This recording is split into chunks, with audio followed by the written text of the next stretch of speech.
Donald Trump held his second rally of the day today in Pennsylvania, and it was every ounce of out of control as you would expect. And I think it's because Trump was set off by seeing all of the empty seats in the crowd. Yes, this was a almost half empty, and you will see it when we check out the video, rally for Donald Trump. But that wasn't the only thing that really got him upset, because as he was ranting and raving and losing his mind in what was just a deranged speech and rally, Donald Trump could also see people walking their way out right in the middle of his speech. Now, this is a phenomenon that we see more and more at these MAGA rallies. As Kamala Harris so perfectly put, people are exhausted by Donald Trump's random and ranting diatribes, and so they just have to leave. And that makes Donald Trump even angrier, even crazier, and the cycle continues to repeat. But we are going to check out that video of Donald Trump being so infuriated by people leaving his rally tonight. But before we do, if I could quickly ask you to leave a like on this video, and if you haven't already and want to be a part of the community we're building on this channel, hit that subscribe button. It really goes a long way in supporting what we're doing. Now let's get into this first clip of an unhinged rally. Her father is a Marxist economist. I don't know what that means, a Marxist economist. They sort of, but a Marxist economist. I'd love to meet the father. Where's the father? I want to meet the father. I might like him. I mean, I like Barack Hussein Obama's brother very much. He endorsed me. And I like very much Tampon Tim's family. His family endorsed me. Tampon Tim. I'm glad that Donald Trump is admitting what we all know, that he doesn't know what the word Marxist means. He doesn't know what communism is, but wanting to meet Kamala Harris's dad, he's just strange and saying kind of out of control things, more so than usual. On the personal side, we know that the policy rants of Donald Trump about tariffs and mass deportation are as terrifying as they are insane, but he's getting a little bit more strange with his personal attacks on Kamala Harris in a really uncomfortable way, and we can see that right here. Tampon Tim and Kamala Harris are a true threat to democracy. I'm not the threat to democracy. By the way, if I was, I wouldn't have taken a bullet to the ear. You know, I wouldn't have taken a bullet to the ear. They didn't.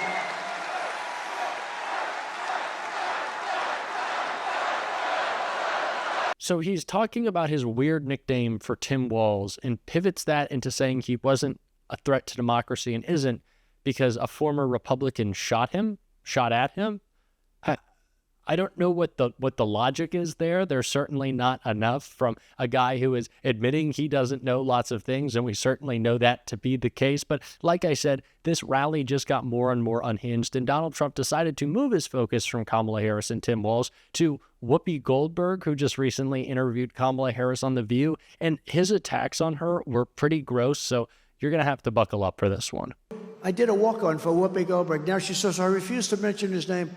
You know what? Politics can do strange things to demented people. Now, I've hired Whoopi to work for me as a comedian before this stuff, and a long time ago. And I went, and, you know, I'm not particularly shy about what I hear. Her mouth was so foul. Every word out of her mouth was like the F word, that this. I was with a group of people, like sort of nice people, and we had to leave. She was so filthy dirty, disgusting, half the place left. I said I'd never hire her again, but she was so dirty. Every word was filthy dirty, and I left. And then I see her sitting about, oh, Whoopi, oh, what a loser she is. But I watched the way they ask questions, and it's like, you know, they're on the same, like they're partners in this crime that's being committed. Kamala. The grievance and anger continues to just seep out of him. He is seething angry. He couldn't be more upset, and these disgusting attacks just go to show how caught up Donald Trump is, not only in the past, but how upset he is that popular celebrities do not like him. It's the thing he needs most in the world because he is insecure. It's to be liked, and he just isn't, because he's a terrible person. But it's the reason why he looks up to dictators, because he wants to constantly praise them. So before we get into a couple of clips of MAGA leaving Trump's rally, let's check out this clip right here. One of the toughest leaders in the world, the strong people. The press hates him. They say, he's a tough leader. Well, you know, sometimes you need a tough leader. But highly intelligent guy, very strong person from Hungary. He's the head of Hungary. And he made a statement. They said, why is it that the whole world is going crazy? The whole world. Remember me? I had no wars. I had no anything. We had no terrorists. We had no terror attacks. Everybody was happy. It wouldn't be a Trump rally without some weird praise of Viktor Orban, looking up to strongmen and dictators because Donald Trump is so insecure. And what made him even more insecure were all of his supporters leaving his rally, which we can see in this clip right here from the great folks at Midas Touch. How about the natural gas export ban that is crushing Pennsylvania right now? Most of you don't even know about that and all, but she will, but if she ever won this thing, you wouldn't be fracking for 24 hours. But how about that? And it's crushing Pennsylvania, hurting you. It's going on. I love how it was that shot right behind him, which I'm sure lots of people, lots of MAGA cultists are tuning in and can just see people walking out. But in the other clips that I'm about to play, you can also see not just from behind Donald Trump, but all around the half-empty arena. People just get up and leave. And you can see that in this clip right here. They are going to be attacking, and they already are, the black population jobs, the Hispanic population jobs, and they're attacking union jobs too.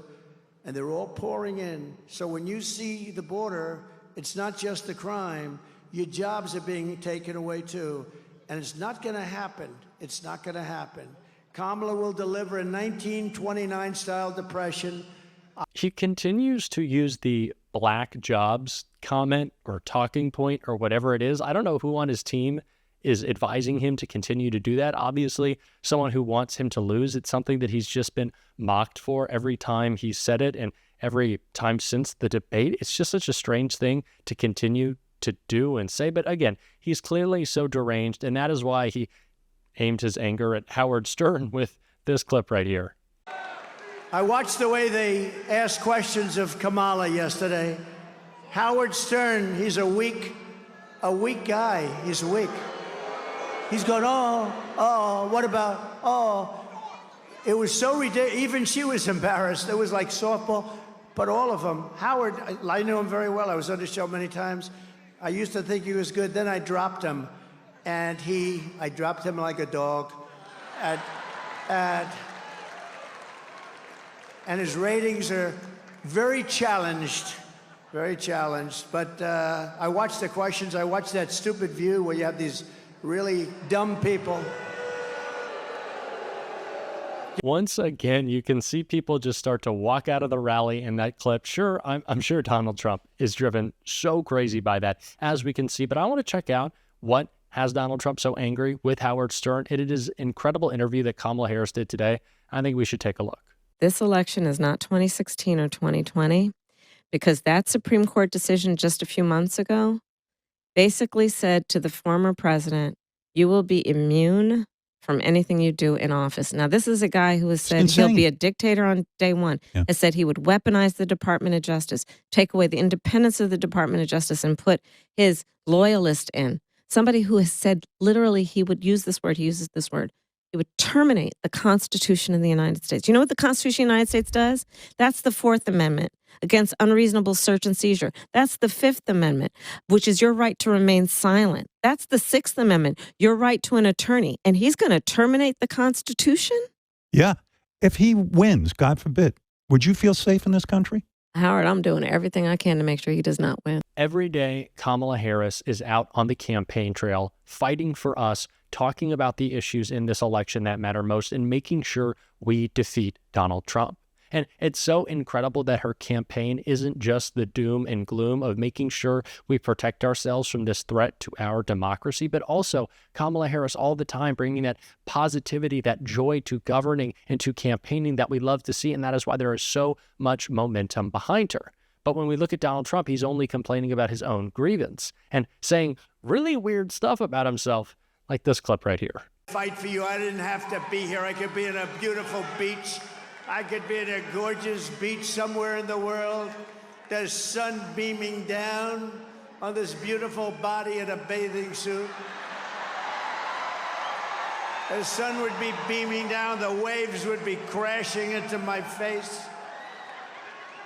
Instead, I'm here with you in Pennsylvania, and I'd rather be doing that. Although I don't want to picture Donald Trump on a beach, shirtless, I would definitely rather picture that than him in the Oval Office. So let's make sure that we turn out in November, we elect Kamala Harris, and we're going to be talking about that every single day on the show. And if you want to support that, as always, you can hit that subscribe button, leave a like on this video, and if you stuck around at the end, drop a blue heart in the comments. And until next time, I'll see you soon.